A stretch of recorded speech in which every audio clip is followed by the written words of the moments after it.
Ada. Mana motor kita, Mak?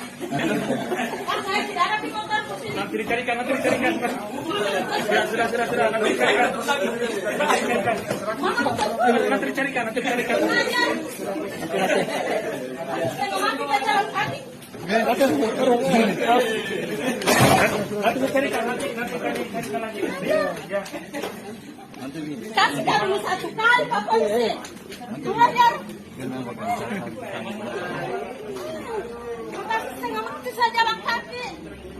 Dia mau balik saya cari motor pun aja kan pencuri. Baik, yang itu yang satu lagi mau kasih testimoni apa ini kan? Nah, ya, coba. Viral video seorang emak-emak sedang mengamuk kepada kedua pelaku curanmor di kantor polisi saat sedang melakukan press release. Dalam video itu, emak-emak tersebut nampak emosi dan hendak memukul kedua pelaku curanmor yang sedang menunduk menghadap ke arah tembok. Namun, aksi emak-emak tersebut segera dihalau oleh pihak kepolisian yang berada di lokasi. Diketahui, emak-emak itu salah satu korban pencurian motor oleh kedua pelaku curanmor tersebut.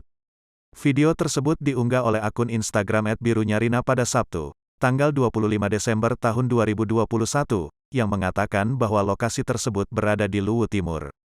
Ibu-ibu yang marah itu disebut bernama Hasnia.